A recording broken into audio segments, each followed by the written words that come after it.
Filosofia Pop. Eu sou o Murilo Ferraz e aqui conosco, como sempre, está o Marcos Carvalho Lopes. Como sempre, é redundante esse negócio. Redundante. A gente está continuando aqui o nosso trabalho, o nosso segundo podcast. Hoje a gente vai falar sobre a felicidade. Como é que você achou que foi o papo de hoje, Marcos? Eu acho que o papo de hoje foi feliz. Acho que a gente conseguiu.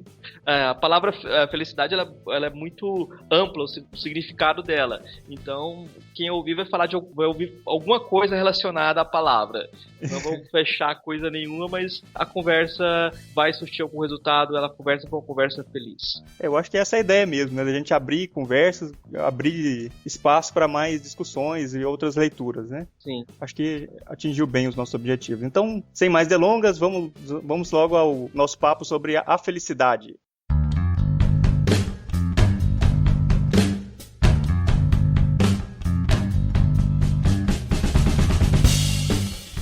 A felicidade, a gente vai gravar hoje então sobre a felicidade. Então, Marcos, o que significa felicidade?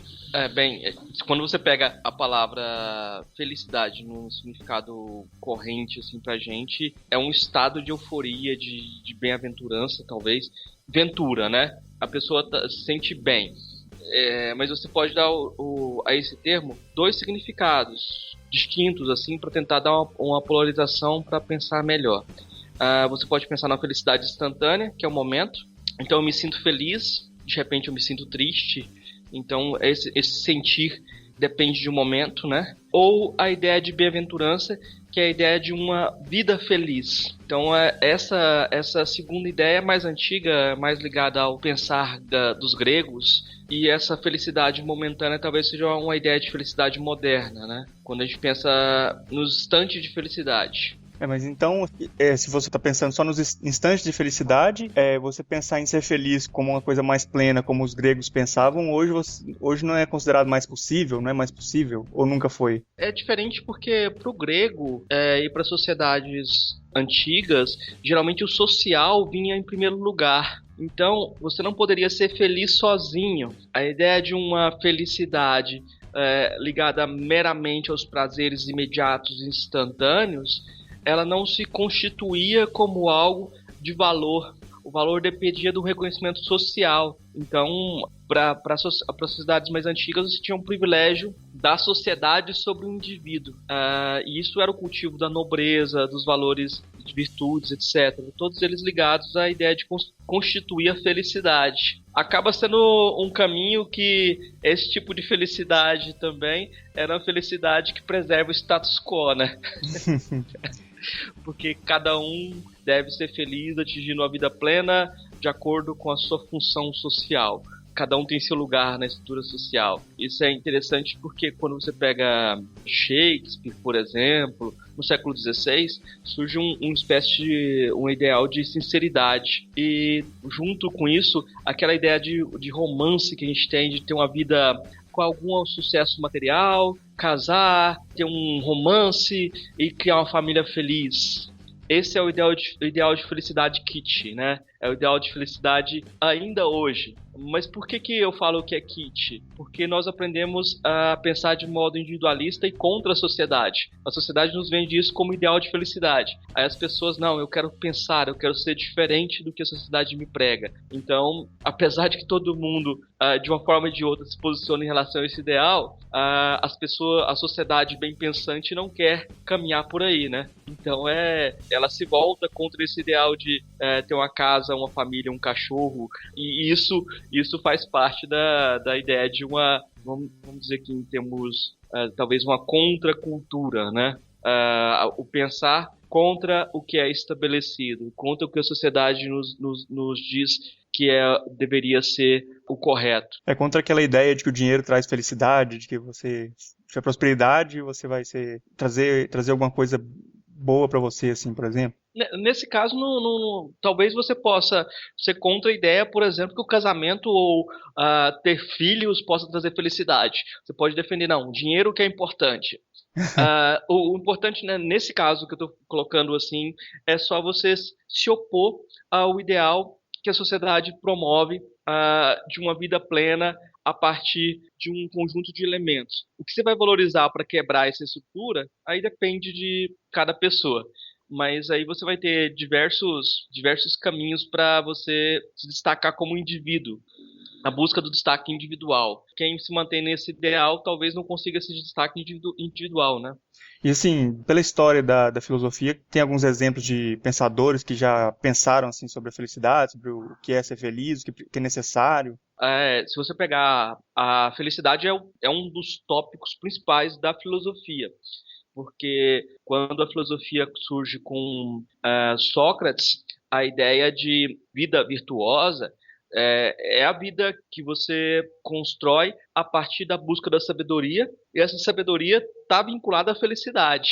Ser virtuoso implica em conseguir ser feliz de forma mais plena. Então, a busca da sabedoria, a filosofia, nasce já vinculada à ideia de que você, sendo filósofo, você vai conseguir ter um tipo de conhecimento que vai te fazer agir de forma melhor e conseguir se aproximar da felicidade, de uma felicidade mais verdadeira.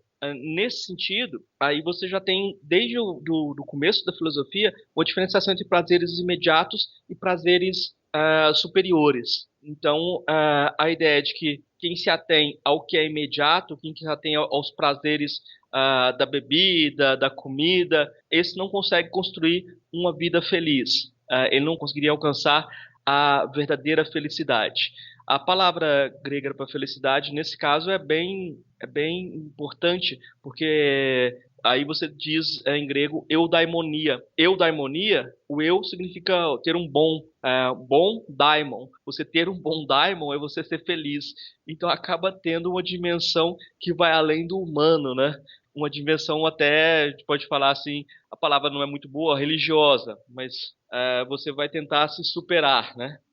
E essa definição de eudaimonia dependia do reconhecimento social. Você era reconhecido como uma pessoa eudaimônica pelos outros. Você não podia ser feliz sozinho. Então a ideia de você fazer festas, grandes festas, bebedeiras, orgias, você não ia ser reconhecido como uma pessoa eudaimônica. Então dependia muito do seu valor social, o seu valor, a sua participação dentro da sociedade.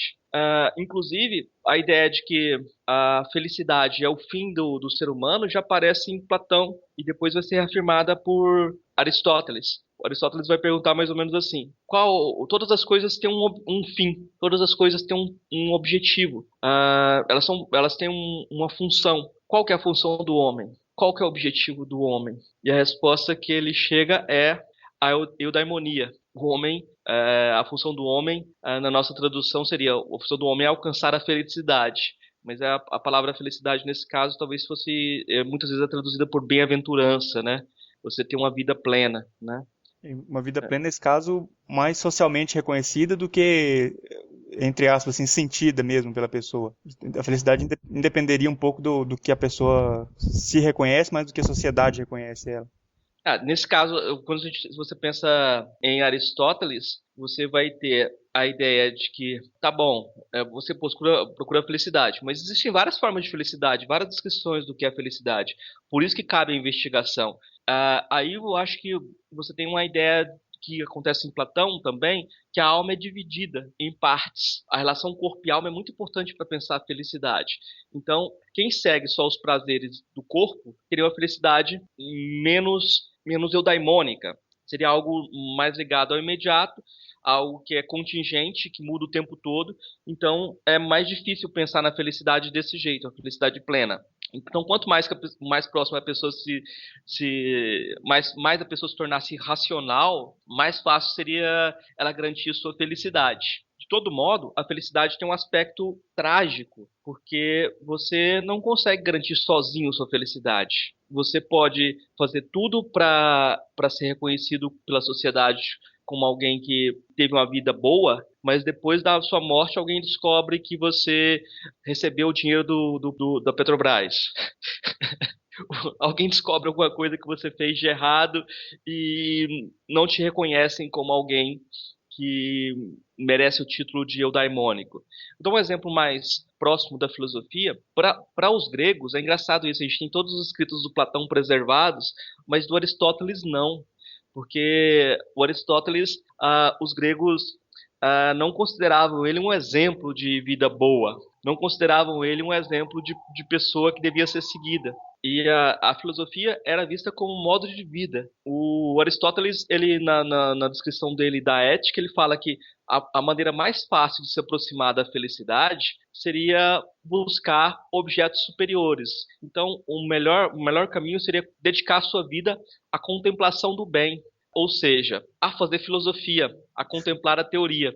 A forma mais fácil seria imitar os deuses. Os deuses só contemplam o que é bom, né? E os filósofos seriam os que mais se aproximam dos deuses. No final das contas, o jogo é esse. A maior felicidade, a forma mais fácil de alcançar a felicidade seria ser filósofo. Curiosamente, o nosso amigo Aristóteles não era bem visto pelos seus contemporâneos. Até por isso, nós temos hoje só 30% dos escritos dele. A maioria se perdeu. A gente só tem alguns escritos que ele usava dentro da sua escola, o liceu. O restante, diálogos, muita coisa que ele escreveu para fora do liceu não chegou até nós. Enquanto de Platão a gente tem tudo. De Platão sobrou tudo, até apócrifos, né? Então essa ideia de bem-aventurança é engraçado pensar que o Aristóteles pensava que lendo, fazendo filosofia, ele garantiria sua eudaimonia. De início não, para seus contemporâneos não, mas depois de vários séculos ele ganhou. E parece que isso parece muito mais com o que a gente tem hoje em dia de visão de felicidade, de que assim, se a pessoa ficar pensando demais, refletindo demais, ela vai ter uma angústia maior do que a pessoa que não vai pensar e vai se acomodar na sua posição e seria, em teoria, até mais feliz se acomodando do que ficar refletindo demais. Essa é a grande questão, porque o Sócrates, Platão, Aristóteles, eles são intelectualistas. Então, eles ligam a ideia de você saber com a ideia de você agir, né? Então, quem sabe age de acordo com aquilo que sabe. Então, o conhecimento seria um pressuposto para a felicidade, porque você se ligaria a prazeres superiores também. O conhecimento te ajudaria a ser feliz. Isso é um pressuposto bastante questionável, porque saber não implica que você vai agir naquela direção, né? E é o que você colocou. Mas todos os pensadores gregos tinham esse pressuposto de que o conhecimento levava você a agir de forma mais próxima àquilo que era essencial para sua alma. Eu acho que nesse sentido, como você descreve a alma, é uma coisa muito importante, né? Mesmo quando você pensa nos cristãos, a ideia de felicidade está na beatitude, né? A alegria de estar na verdade de Deus. Quem está na alegria de estar na verdade de Deus, aí já começa a ser mais individualista, né? Você se sente pleno, feliz, não precisa de mais ninguém.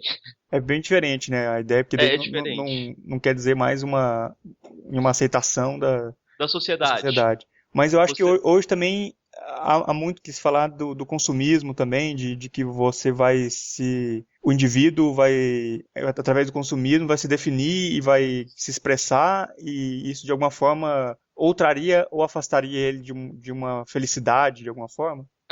Nesse caso, a comparação do consumismo seria a comparação com o lado mais baixo da alma, né? A ideia de que você se dedicaria a prazeres imediatos e assim você não teria uma construção de uma vida, né? Você não construiria uma vida plena, você regularia a sua vida por aquilo que é mais próximo. Tanto para Platão quanto para Aristóteles, essa vida não é a mais virtuosa, mas você não pode, nesse ponto, Aristóteles é muito mais condescendente, você não pode se furtar de ter alguns prazeres, né? Eu acho que nesse caso, os pensadores que seguiram ao Platão e Aristóteles, os helenistas, os estoicos, epicuristas, eles nos ajudam a pensar melhor esse tipo de questão, né? Porque mesmo o consumo, o prazer do consumo, se você consome mais do que você pode pagar, você depois vai ter problemas. Saúde financeira também, se você não tiver, ela vai te atrapalhar Pois é, se chegar à você não tem felicidade. dinheiro, se você não tem dinheiro para comprar, como que você vai entrar no jogo dessa felicidade consumista? É melhor ser religioso. Não, mas a ideia de que o Aristóteles deixava claro, pelo menos isso. Se você não tiver bens, você não consegue procurar felicidade. Você tem que ter um mínimo de bens necessários para ser feliz.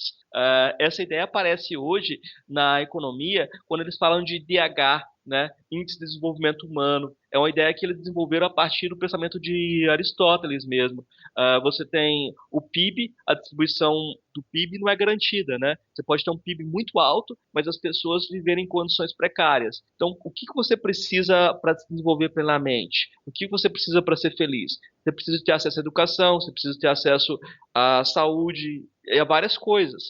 Um nível de renda mínimo é necessário para almejar a felicidade. Então, a felicidade está ligada à justiça social. Existe uma necessidade de algum nível de justiça social para que as pessoas possam almejar a felicidade. Porque se você for pensar de forma bem rasteira, a felicidade depende muito das expectativas de cada pessoa. Então, se a pessoa tem expectativa muito baixa, até porque ela não teve condições de pensar diferente daquilo, ou almejar algo diferente, ela pode ficar contente com muito pouco. Uma esmola já pode ser suficiente para ela ser feliz. Então, não é algo que ela vai construir por ela mesma, né? Sim, é assim, o saúde financeira, você ter alguns bens é necessário para você ser feliz, mas não é suficiente também, né? Que você pode ter vários exemplos de pessoas que são muito bem-sucedidas financeiramente e que não parecem ser muito felizes, assim, né? Não são felizes. A ideia de que um fator só pode garantir a felicidade também não se justifica.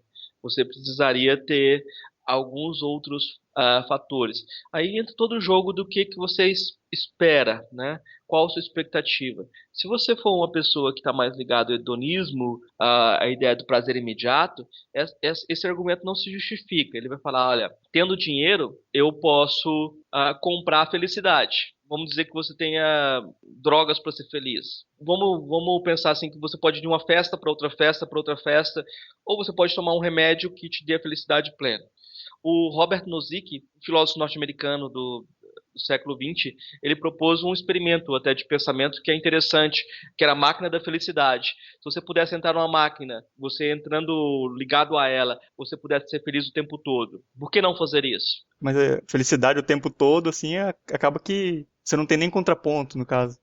Você não tem experiência. A experiência gera um enriquecimento. Então, esse contraponto, o que se chamou de contraponto, é a negatividade que te daria crescimento, né? É engraçado você pensar nesse tipo de conflito entre individual e social, né? Antigamente, na Grécia, a felicidade era social. A partir, principalmente da modernidade, a felicidade passa a ser individual. E esse indivíduo deve se voltar contra a sociedade e vencê-la. A ideia de uma vida plena, talvez na modernidade, seja daqueles heróis que vencem a própria sociedade, né? Eles conseguem se destacar para além daquilo que a sociedade define como o que seria correto.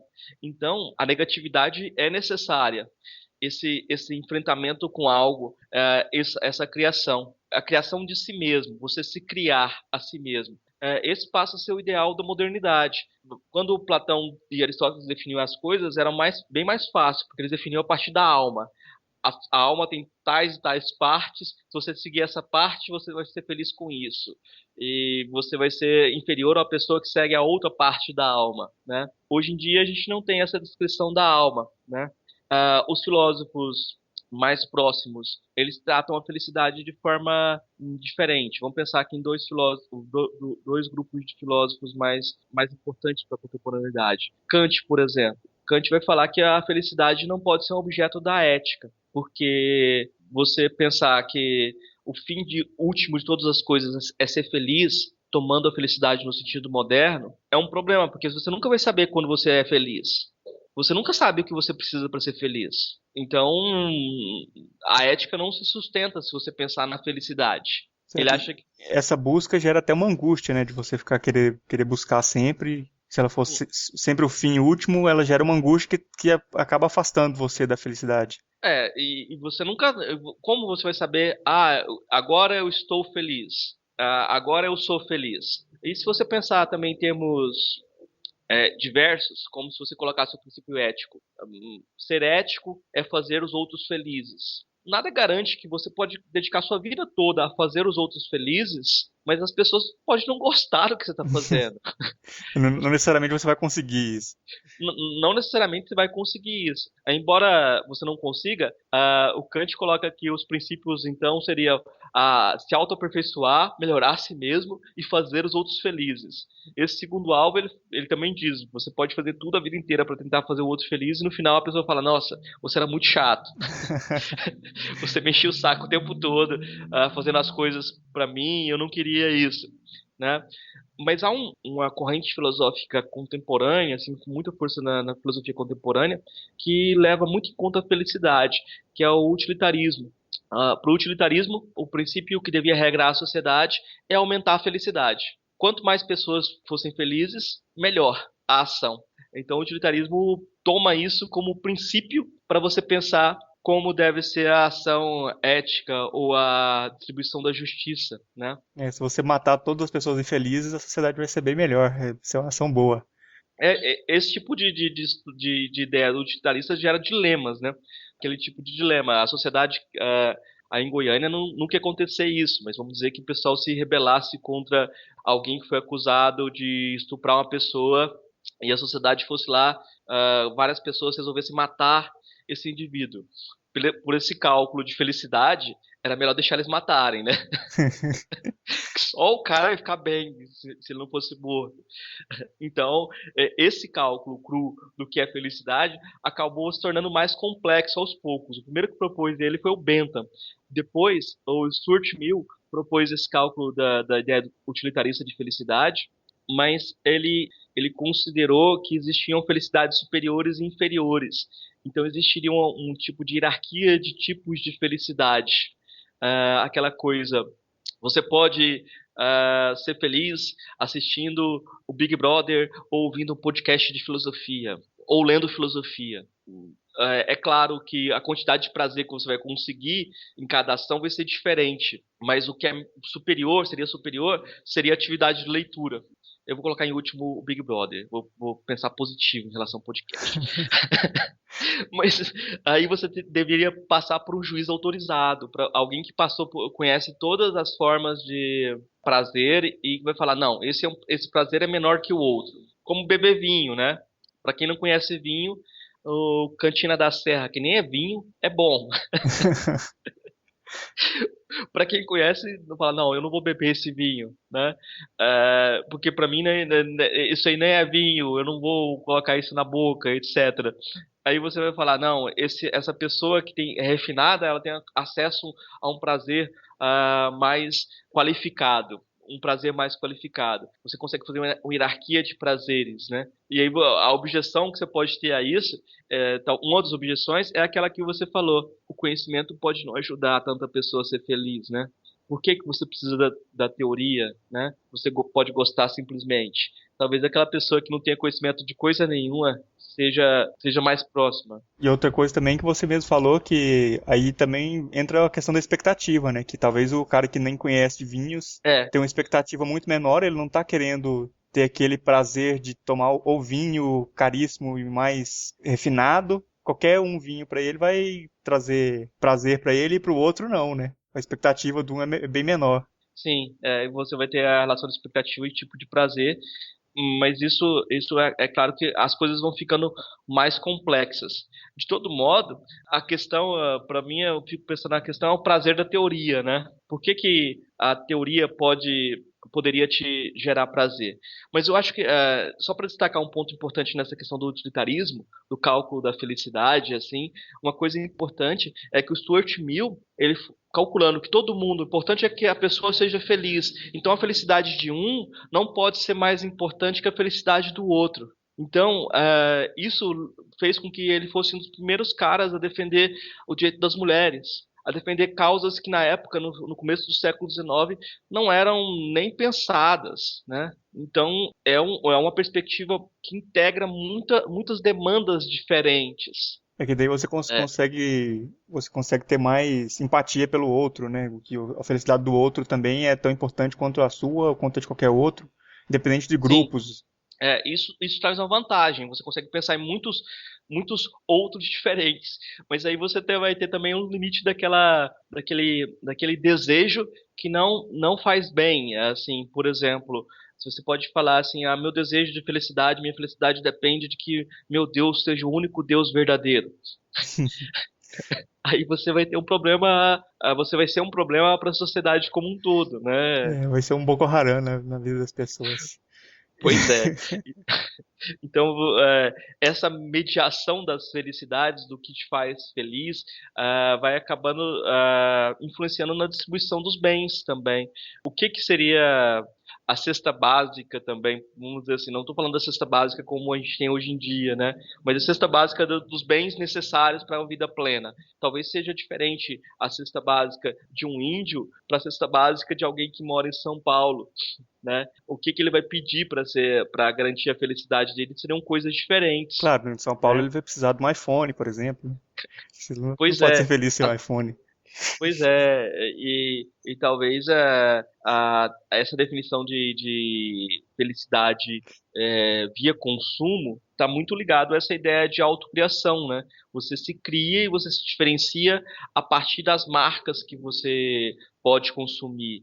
Quando você não tinha esse ideal de autocriação tão forte, era mais fácil, você era feliz a partir do reconhecimento de uma sociedade, um grupo, uma comunidade. Hoje é muito mais difícil o reconhecimento sem a posse de marcas que te diferenciem, né? Nossa sociedade é uma sociedade que vai ser hierarquizada pelo aquilo que você pode consumir. E aí, eu acho que é uma coisa interessante que você estava falando dos alvos que você pode ter. E eu acho interessante destacar também a mudança assim, que você tem entre a sociedade que você chamaria disciplinar e a sociedade atual, que é a sociedade de controle. Você tem uma diferença assim, você poderia ser feliz a partir do momento em que você adequasse suas ações buscando equilibrar-se, né? Hoje o critério de felicidade acaba sendo as curtidas no Facebook. Então a felicidade depende de você ser um bom empresário de você mesmo, né? Não basta passar as férias na Europa. As pessoas têm que saber disso e têm que curtir e têm que ter inveja de que você passe as suas férias em tal lugar. Mesmo, Não basta mesmo que tenha assistir um show. sido uma bosta, que tenha chovido as férias inteiras, mas na foto você tem que estar legal, né? Todo mundo tem que ter inveja. Pois é, tipo, essa democracia da curtição é um índice bem importante de felicidade hoje em dia. Acho que é bom destacar isso, né? Você é feliz quando você aparece feliz. Então você é um empresário de você mesmo, né? Você o tempo todo está tentando mostrar que você é uma pessoa bem-sucedida. Talvez a gente tenha regredido para uma posição, talvez, onde o social predomina, né? O juízo social predomina, mas relacionado aos prazeres mais baixos, né? Eu acho que o tempo que já tá bom. Você tem alguma coisa que quer para colocar para finalizar sobre a felicidade, ou a gente pode encerrar e passar para as indicações?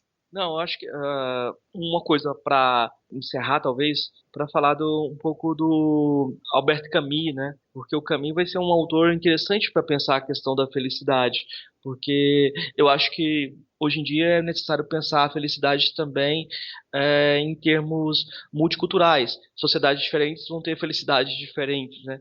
E o Camus vai começar a pensar a felicidade a partir da ideia de você aceitar a sua incompletude, aceitar que você não vai ter uma felicidade plena, aceitar que você vai sempre ter derrotas, mas você tem que aprender a se erguer dessas derrotas, aceitar o absurdo da existência, né? Ele fala da felicidade como a imagem de Sísifo feliz. Sísifo é condenado a rolar uma pedra eternamente até o topo de uma montanha. Quando ele chega perto do resultado, a pedra rola novamente para o início do pé da montanha. Ele tem que descer e começar o trabalho de novo. Então, aceitar esse tipo de fracasso cotidiano e perceber que isso é uma coisa boa, talvez seja um caminho para alcançar a felicidade. Outra coisa que eu acho interessante seria pensar também, destacar o Spinoza, porque o Spinoza é o primeiro pensador que ele iguala o espírito ao corpo, né? Então, para ele, a felicidade te potencializa e a tristeza diminui sua perfeição. Quando você está feliz, está mais próximo da perfeição. Está um grau de perfeição maior. Você se entristece, você diminui sua perfeição. E a perfectibilidade, aumentar seu grau de perfeição, significa que você é mais capaz de agir. Né? Você ser feliz te torna uma pessoa mais apta a alcançar também mais felicidade. Você é capaz de agir na sociedade de forma mais plena. Eu acho que aí o Spinoza acerta, né? Ele acerta uma coisa que você vai ver no Nietzsche, vai ver em diversos autores. A aceitação da vida e a aceitação do mundo como é. É interessante que até um pouco, a princípio, quando você olha, parece que não encaixa, né? Você falar que a aceitação, ela te dá mais poder para você agir mais. Sim. Parece que se você aceitar, se você parar de dar murro em faca, você vai começar a melhorar, né? Você vai começar a ser mais feliz e ter mais poder de ação. Sim, você olha pro mundo e você vai dizer pra pessoa que você gosta, assim, eu gosto de você porque você existe. Então não te cobra, não tá cobrando da pessoa que ela goste de volta. A simples existência da pessoa te faz bem. Essa seria a perspectiva do Spinoza. A pessoa existe, então tá bom, né? Agora, se você dizer eu te amo, você tá cobrando bastante coisa. Tem que responder. Tem que responder. Se você não responder, fica chato. Ok, vamos encerrar então por hoje e vamos para as indicações então.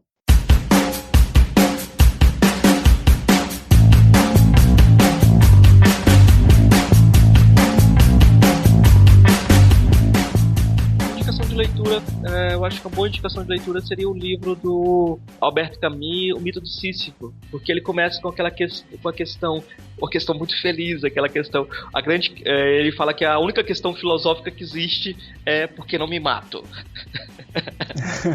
Aí, bem leve, né, a questão. Mas no final das contas, a procura dele é para ver como eu vou conseguir ser feliz. E aí vem aquela frase do Pascal, que eu até falei para você: todos os homens procuram ser felizes, isso não tem exceção.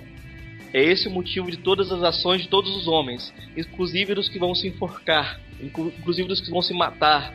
Então, de certa forma, o Camus está falando, olha, todas as pessoas estão tentando ser completas, elas estão tentando se completar, e elas nunca vão conseguir ser completas. Todas as relações amorosas, todas as ideologias políticas sempre vão falhar e a pessoa vai ter que começar novamente. Isso é um absurdo, e viver com o absurdo de forma feliz é o grande desafio. Para ilustrar essa ideia do Camus, é interessante citar uma frase que todo mundo vai conhecer, que é dos Engenheiros do Havaí, que eles pensam isso. Aquela frase acho que é da música Muros e Grades.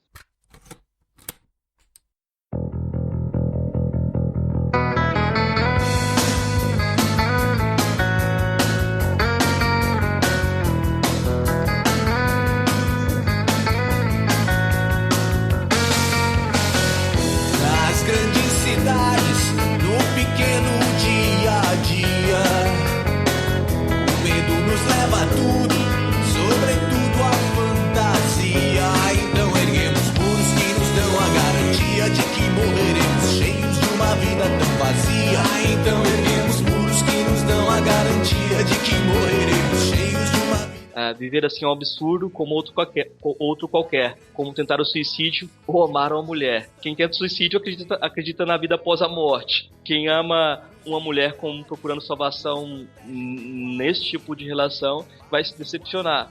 Você vai ter que aprender a refazer esse caminho, refazer essa relação o tempo todo para que você consiga mantê-la, né? Então uma indicação seria esse livro. Aí eu vou indicar também uma música, a música Teorema da Legião Urbana.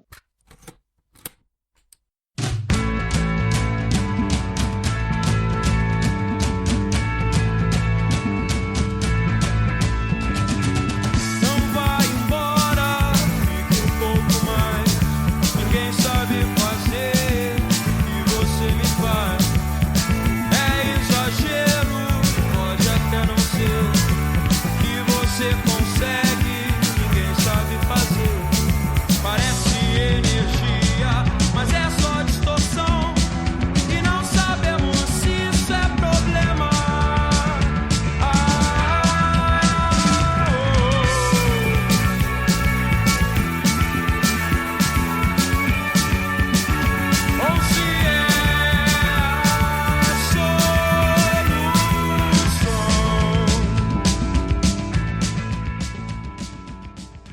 Lá tem uma reflexão interessante sobre a ideia de felicidade.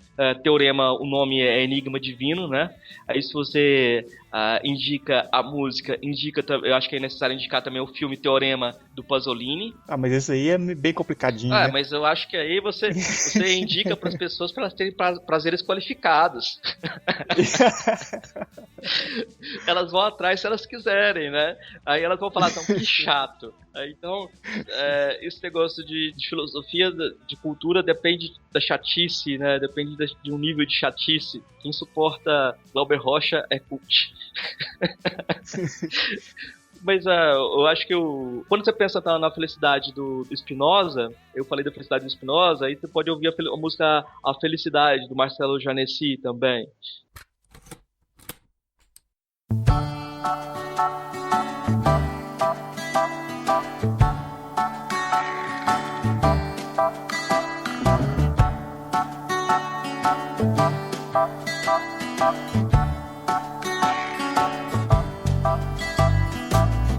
Haverá um dia em que você não haverá de ser feliz, sem tirar o ar, sem se mexer, sem desejar como antes sempre quis. Então já tem indicações suficientes. Eu coloquei um livro bem pequenininho, que é o Mito de Sísifo, e 2 músicas. Tá bom. Tá ok, vamos encerrando então por hoje. Até a próxima, pessoal. Vamos ver se a gente vai voltar com isso aqui ainda, né? Até mais. Lembrará os dias que você deixou passar sem ver a luz. Se chorar, chorar é vão, porque os dias vão pra nunca mais. Melhor viver, meu bem, pois há um lugar em que o sol brilha pra você chorar, sorrir também e depois dançar na chuva quando a chuva vem. Melhor viver, meu bem, pois há um lugar em que o sol brilha pra você chorar, sorrir também e dançar na chuva quando a chuva vem.